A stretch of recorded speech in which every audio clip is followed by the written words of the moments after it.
Ate, mabuhay, aloha. Good afternoon from the Cascades, from beautiful Cascade Mountains, from deep in Bear Cave Land. Welcome to today's episode, Medicine Tribe Television, presenting real medicine today, having a conversations. It's been a good week. We had Marianne Williamson on Tuesday, full power, beautiful conversation, lots of wisdom offered, and really happy to have had that chat with her. Today's guest is a dear friend of mine, an Indigenous woman, a mother, an environmental activist, and just a all-around amazing woman, born and raised in Sariaku, the indigenous community of the Quechua tribe, nestled deep within the Ecuadorian Amazon.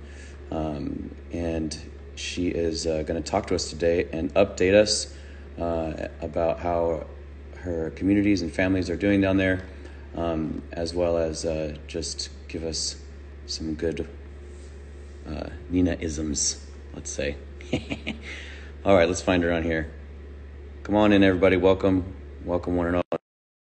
Make yourselves at home. We're gonna have a little chat.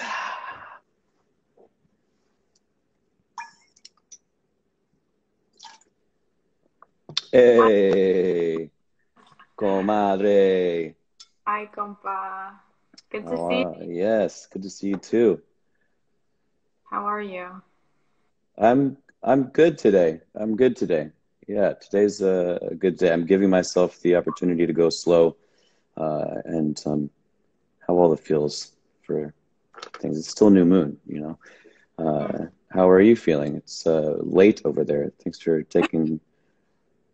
Yeah, no, it's good. It's good. Baby's sleeping. Yeah, there's a lot happening, Mm-hmm.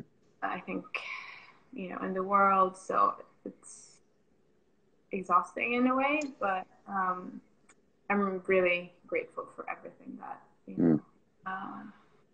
I have, and that I'm healthy and my son is healthy, so it's good. Mm-hmm. Yeah. And you are far away from your home currently, I know, and that's got to be difficult. I mean, I don't know how many people who are tuning in today were made aware of the devastation that has occurred in your homelands due to climate change and deforestation. Can you share a little bit about that? Because I think some people who might be tuning in also actually did, help. There was a campaign that you had been on to help bring some funding to that, and maybe you can give us some thoughts on that. Yeah.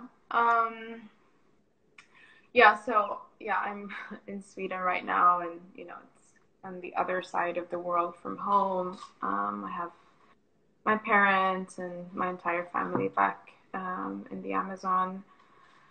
Um, and of course, it's been yeah, like a really difficult time, being far away from them, but also because of everything that has been happening back home. Um, a few weeks ago, there was this, just for everyone that, doesn't know about it, maybe, Mm-hmm. there was this massive flood, actually, three floods in 3 weeks. There were three massive floods that basically destroyed my community and other communities living along the Bobonasa River Basin. So, it's being from afar and seeing the suffering and pain of my own family and my own people has been, yeah, it's been hard. But as I said, I'm also really grateful that I'm safe and I'm healthy. But yeah, it's crazy because these floods aren't unusual in the Amazon. Mm-hmm. It occurs regularly, but not in this magnitude, not, these massive floods that basically just, wash away houses and schools and Yeah, they're like parts. completely unprecedented amounts of water, right? I mean, it's nothing you Yeah. guys have ever seen before, right? No, I mean, the water actually rose. I think it was like 15 meters in just a few hours. Like, it's insane. And you've seen Wow. the, not, I mean, it's Yeah, not the big. pictures were and the photo and the videos were just insane. Like, having been there myself and seen that bridge was just like to see it uh, just wiped out was just shocking and heartbreaking. Yeah, no, so that has been really tough. And then, on top of that, Ecuador has been really, hard hit by the coronavirus. And, you know, the country's on lockdown, there's curfew, transportation routes are blocked, there's, most stores are closed, so you can't, it's really hard to mobilize. Immediately when I realized what had happened in my community and how that had affected people and people from other communities, me and my brother, together with the support of Amazon Watch, basically put up this GoFundMe campaign, and Right. it was actually, I mean, I did not think that there would be support, just because everyone's going through such a hard and Mm. difficult, complicated and weird time, I think. Mm-hmm. But there was very much support, and it's been really beautiful to see like how people have shared, people have donated, people like are sending messages and prayers, and that's just that's been really beautiful. And with the help of everyone, and also people in our own communities, and people locally in Ecuador, we have managed to provide support to the communities with basic things, because one of the major problems was that all our fields and crops were basically destroyed. Right. So the entire community didn't have food, and when it rains, it's also not, you can't go hunting when it rains because Mm. all the animals are hiding, Mm. and you couldn't fish because of the flood. Mm. And people needed shelter. Like my uncle and his entire family, like their houses were just completely gone. Like there's nothing left. So yeah, we provided, for communities, with food, but also, medicine and tools, to start rebuilding the communities. And how difficult was that? I mean, and is it? Because I can't imagine in, the current state of lockdown, like, and how far out that the village is, like, what's the process of getting them materials, getting them food, in this current situation where they're not allowing people to move and stuff? Yeah, so we had to get like special permission. So it's basically been a few people from the community, but that are basically trapped in a nearby town, Right. Puyo, because of the lockdown. But they got special permission, and this help from basically the military to Mm. um, reopen some stores, get supplies, and then drive them to the river. And then we had various canoes taking that back to the communities. But it has taken a long time. Um, it's been, the prices have gone up. It's been really complicated, actually. Mm-hmm. Um, if we hadn't done that, and if people around the world would not have supported us, the situation would have been Mm. really awful right now. So yeah, as I said, it's just been so amazing and beautiful how people um, you know have supported in difficult Did times. you feel like there was support from the government and from local officials, at least in like in Puyo, that they were wanting to help? No, no, I Really? mean, as no. And that's, I think, like now they're trying to get some support. But here's the thing, Ecuador is on complete lockdown. The entire like system is collapsed. I don't know, there has been, because of the coronavirus in cities like Guayaquil, there has been hundreds of people, just like lying dead on the streets. Um, yeah, and there's no one to pick them up. It's horrible. Yeah, From the virus, or from the virus, but who haven't also been able to get medical care? yeah, because they can't get medical attention, Wow. and there's also um, you know, I guess like the responsible entity for um, taking care of like dead bodies, like they haven't been able to respond, and there has been, you know, scenarios where actually like the families burning the bodies on the street because there's no, I mean, I don't know, it's really awful. Like the entire situation in Ecuador is, yeah, it's really Whoa. out of, Um, um, and this is, I mean, I'm reading some of these comments and like I agree with some of these folks. It's like, this is an information that is, obviously being shared. I mean, this is just horrific sounding of, you know, the inadequacy of the response, but and sort of the way that it's, of course, is being handled. But I could assume that before pandemic, it sounds as though the system that's been set up in the government and caring for the people is already completely inadequate. Is that a correct assumption?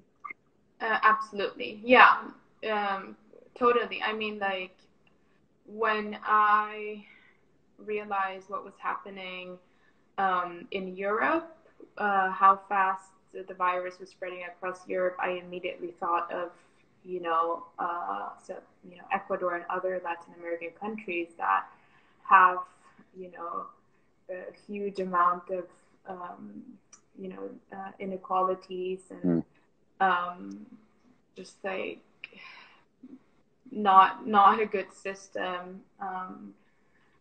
And also thinking about how marginalized and excluded indigenous people and local communities are, Hmm.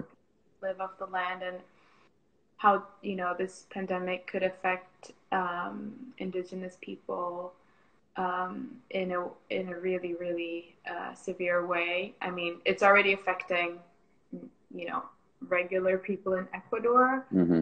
and the government hasn't been able to respond. There is no real plan, like a management plan or strategy, and there are no resources, as from my understanding. Um, Not even like in the capital city or the big cities, like much less even in the Amazon or up in the Andes or in indigenous territories. Like, yeah. And so, I mean, with that, I mean, how has the information been able to get to these villages, your home, around the dangers of the virus and some kind of some kind of protocol that can be shared? Uh, um, Tell me a little bit about that, because I know that you worked on something that you were telling me about. Yeah. There's a lot of misinformation in Ecuador, and I think in Latin America overall, about the virus, and what kind of measures people take to prevent the spread of the virus. Hmm. And our government has not been providing correct information, and it seems like they are very misinformed as well.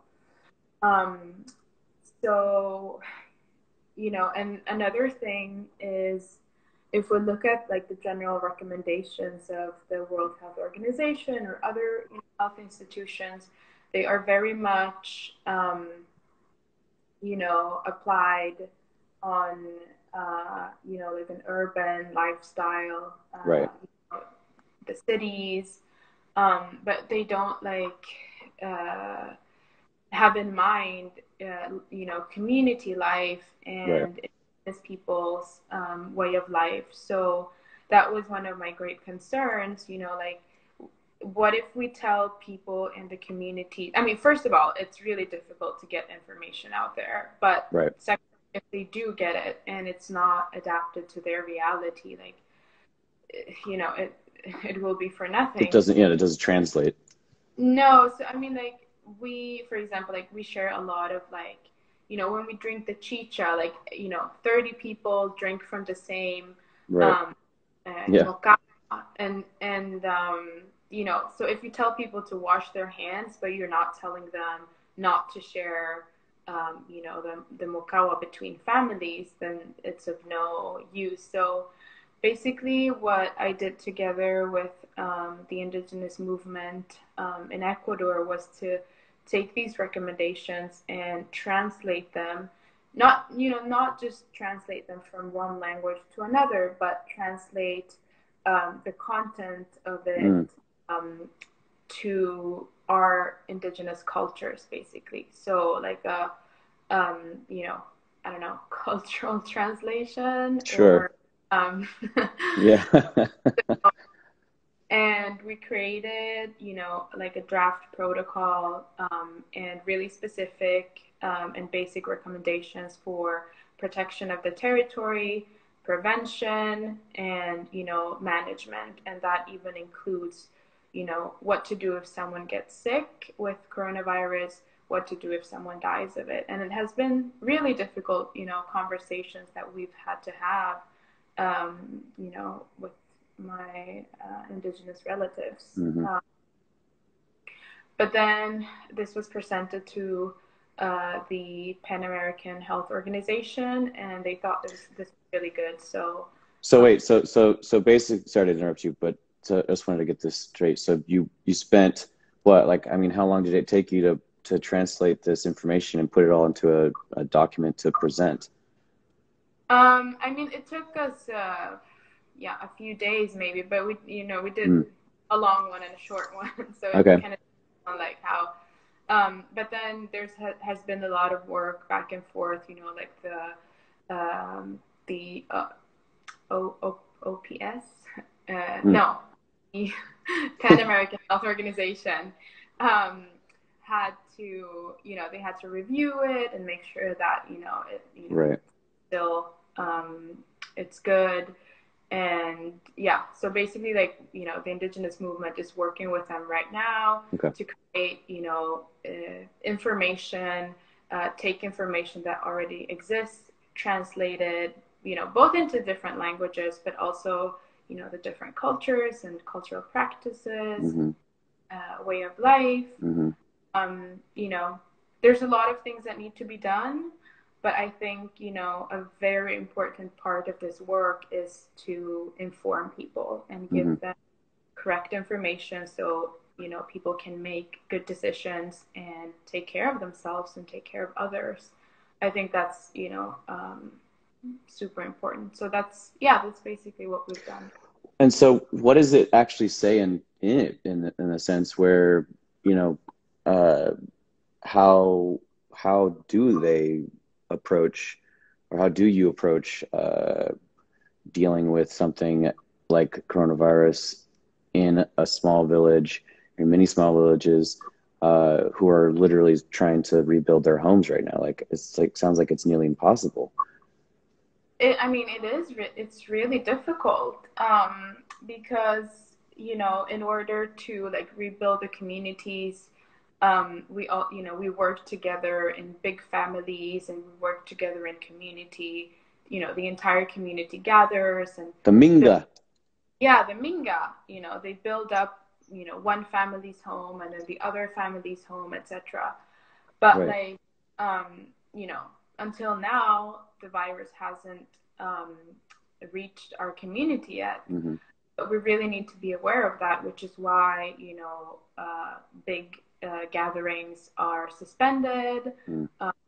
Like no community meetings, no assemblies, of course, like people still have to rebuild their homes. Right.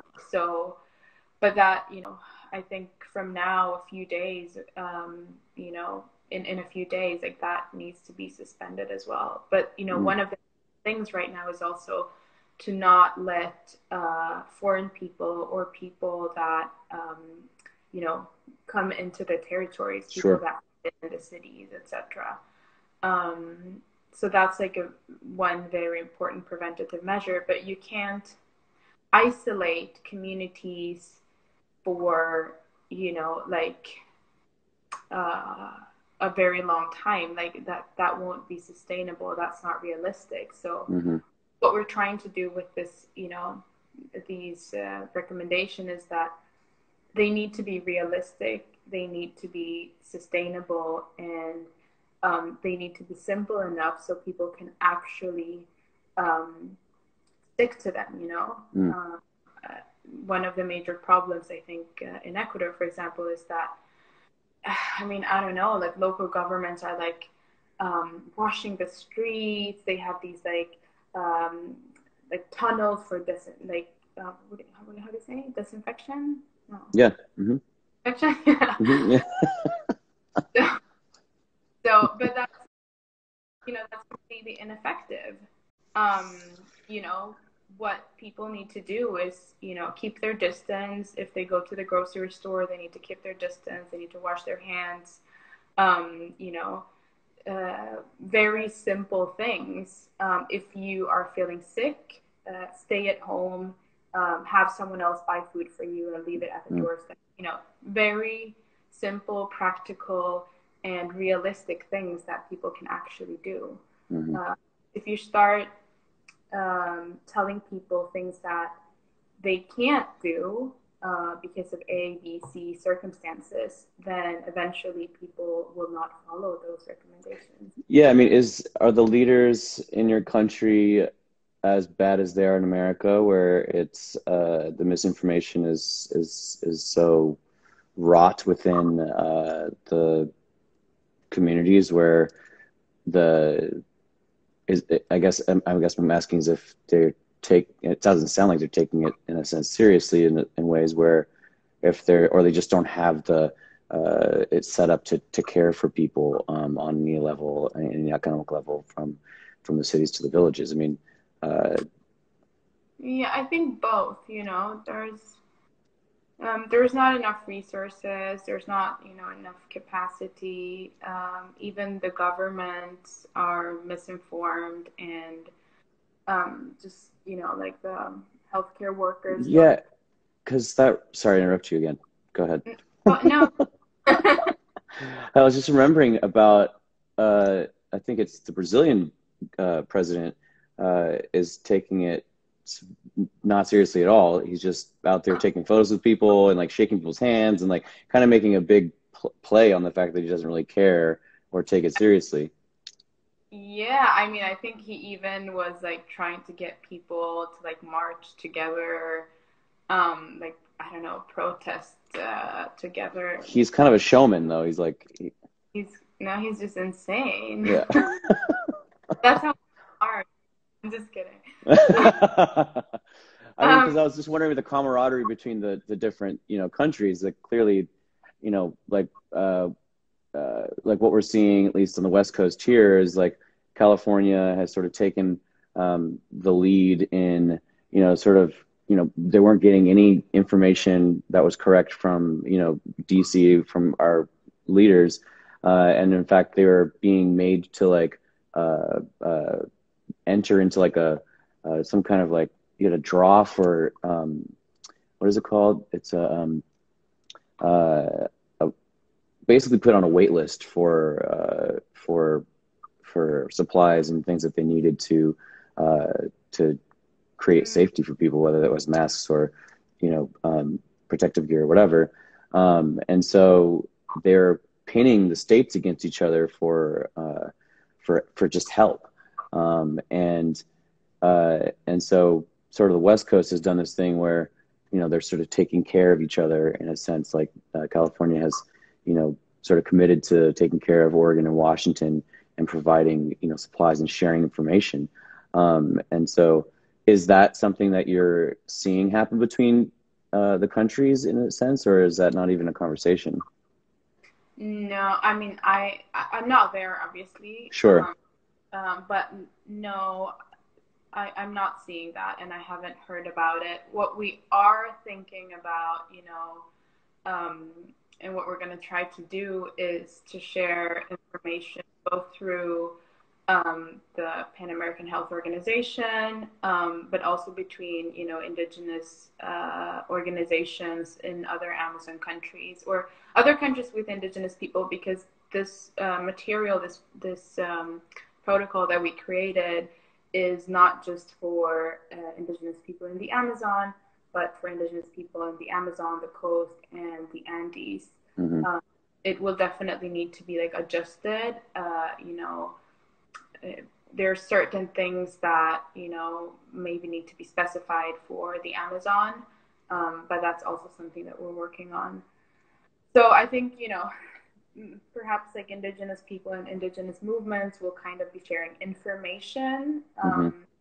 There's not really, you know, there's no way really to like support each other with resources or, you know, human resources. That's just not possible, but definitely like sharing information. And I think, yeah, just, you know, having the right information is really, really important, and powerful too, because as I said, like when you know things, you can make good decisions. And we're politicians that do not have, I mean, they have access to information, but sometimes, you know, so, you know, just like open up your laptop and read on the internet. I mean, like if you are responsible for a country or you are leading, you know, people, like you need to do that, right? Like you can't be misinformed. So yeah, I think, you know, like it's really important that people are informed, and that's definitely, you know, our governments need to take responsibility. And then I know a lot of people have been asking during this chat if there is still opportunities to send money or some way support somehow. And is that possible? Is there still a way for them to participate? Yeah, thanks for bringing that up, actually. Yes, so maybe I should have, I don't know I'm how not to right now, but Is it in your bio? It's in my bio, Okay, yes. cool. So And I'll share that as well, guys. After this chat, I'll repost it as well, and we can get that passed around. Yeah. Oh, thank you. No, that, you know, that's there, you know, there's just so much to do still, and that, like, there were 3, you know, massive floods, but then after that there was also another river basin with many communities that were hit by another flood. So, you know, we're trying to support them as well. So yeah, you know, and the deforestation topic is just so massive. I mean, like even during my trip over there to visit, like it was so much information. It was almost overwhelming because, you know, it's such a big issue and so vast because it's I mean, the Amazon in general is just huge. And can you tell us just a little bit about, I guess, how, you know, is deforestation still happening during a pandemic, and where do you see this sort of putting us on the in the coming in the post-corona world, I guess? Because what I just wrote about on Earth Day yesterday was just the reminder that you know, the next $1 trillion crisis is like literally already here and getting worse. And it seems as though like, our country at least is, we're out of the Paris Agreement. We're totally saying, fuck it. Well, we're not saying it, but, our government's saying it. And no one's paying attention to it. And so, yeah, what are your thoughts on that? I mean, that's the crazy thing, no. Everything is basically has been paused, and, there's lockdown almost everywhere, but it seems like the extractive industries are still running. And so they are still out there. Are still out there. Wow. And, yeah. And, that's also a really... Yeah, and I was like, yo, that's so awesome, like, to just see the way that, things are managed and addressed within a community that lives with the land and lives together, and has to really respect each other and respect the nature around them in order to survive. And the feeling that I got from just being with your family was just very unique and very it felt like my family. So I will say though, because we posted about this today, that becoming your son's godfather, it was like yeah, tell me. Well, I want to tell you in front of everybody, because it's a humbling experience for me, because like I kind of, you approached me that day and you were like, you were kind of like, hey, like, will you because it wasn't like you were like very, you were just really gentle about it, and you were like, yo, so I was thinking about this thing, and I didn't say it like that. She didn't say it like that. You have this like beautiful energy that can be very like, I could see your ancestors like in your whole being. And so like I'm trying to listen to you talk, but I'm just like, okay, what are we doing? What's going on? That's the thing? It's a thing. You want me to do the thing? Because you're like, yes, so I want you to be his godfather. And I was like, okay, sure. I have a choice. That sounds great. Yeah, that sounds, sure, yeah. Little did I know there was going to be this whole ceremony, because I was, of course, I should have known that everything's a ceremony when you're in the jungle, when you're living in an indigenous environment and an indigenous family like that. So, in my mind, you're like, yeah, there's going to be a thing later. And I was like, oh, okay, cool. I gotta sign on a piece of paper or something. And then, and then this whole thing happened where, your grandmother was there and she was like blessing Tiam, and your grandfather was there, and your parents were there, and like some of your community members there. It was just this whole experience. And I was so touched by it because I wasn't expecting it to be, in this way. And I'm so glad we have footage of it, and we were able to share it today and just kind of reminisce on it, because I take that commitment seriously, to where, being able to protect and like spend time and just be a good example and older brother / like guardian / uncle vibes to your son is going to be exciting, because Uncle Nahko's got some cool things to share with him. I bet. No, I mean, before I asked you, I had to like consult with my grandmother, and because I felt it. I didn't know you very well at that time, but I think a lot of things is, like intuition and like, Totally. I don't know, energy. But as I said, like, the kind of, humbleness and, being grounded is, and just, the way you, express, feelings through music. And, we talked a little bit about this, in Sarayaku, but that was really important for me. And for my son to have someone to learn from, and which is why I asked you. But of course, like I consulted with my grandmother before asking you, and you know, she said yes. So, you know, I always ask her before making these kinds of decisions. But and then of course, like she was the one to give, you know, the blessing and everything. And yeah, I was really moved. I don't know if you remember. I think I was like in tears. Or I remember.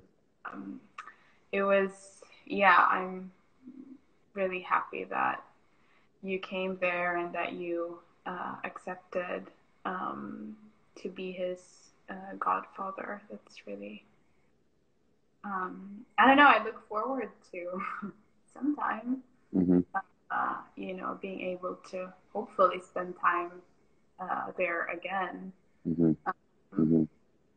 And Likewise. Yeah, I hope you can come back to Sarajevo at some point. I will. And I look forward to spending time with Tiam and you again sooner than later. Crossing our fingers, we can make that kind of a thing happen soon for everybody to spend time together. And I am very aware it's very late over there, and I want to let you get some rest because you're a really hard worker and you obsess over your work just like I do. So I understand that. You have a son to take care of and your own self. And so I just want to say thank you so much for spending some time with me and all these fine folks from all around the world today to share your thoughts and your wisdoms and your stories, especially because I really wanted people to hear from you, you know, the state of affairs in your country and in your village. And again, I will be reposting the link, and you can go to Nina's profile and find the link to support and help the village and the people of Sarajevo. Nina, thank you so much. I love you so much. Get some rest. Thank you. No, thank you for having me here. And it's been really lovely to talk to you. And take care of yourself. Take care of your garden. Yeah, I'm going out there right now after we finish chatting. Yeah, I really miss you. Miss you too. We'll see each other soon. Yes. Bye. Ciao. Ciao, ciao. Well, thank you guys so much for tuning in today. That was a heavy one. In some ways, you know, it's just the stark reality of the state of certain communities on our planet right now. It goes without saying that you know, a lot of us who think we have it bad, you know, there is millions of others that are suffering way worse. And so it is a right we have to celebrate celebrate your own space, celebrate your own experience, celebrate your joys that you feel during the day, celebrate, you know, the freedoms that you may have to, you know, isolate in whatever way you're doing it. But, you know, we have to hold both sides of things. We have to hold the darkness and the light. We have to hold the negative and the positive. We have to be able to live in a space of balance. And that's a very difficult thing in our current world. And being able to feel and hold space for other people who are suffering greatly right now and literally, you know, have it way worse than us here for the most part in, you know, America, in these other countries where, you know, they literally have no resources or good information and live out in the cut, you know. So, whoo, deep thoughts, good things. So grateful for Nina Gualinga to share with us today.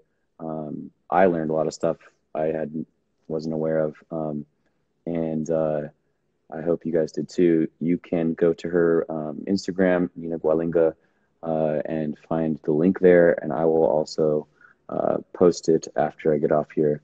And do go check out some of the stuff that's on the internet about her. She's written some great articles for Huffington Post and has and many other publications. And she's an amazing writer and has a lot of great information out there to share about the Amazon and Ecuador and beyond. So, and beyond. So yeah, I'm just blabbing now. I love you guys very much. Thank you so much for tuning in today as a special segment. I will see you all on Sunday. It's already Sunday coming up. Like, what? These days are just like... And yeah, so I'll see you for Sunday service. And I've got some other great guests for next week. I'm sending you all my love and my good vibes. Happy new moon continued into today. I know that this Taurus energy is really fucking with a lot of people. And so I just hope that through the music and through your own conversations and through these kinds of lives that you're able to ground a little bit and find some balance during these trying times. All right, that's it for me. Signing off. Y'all take care. Much love. Aloha.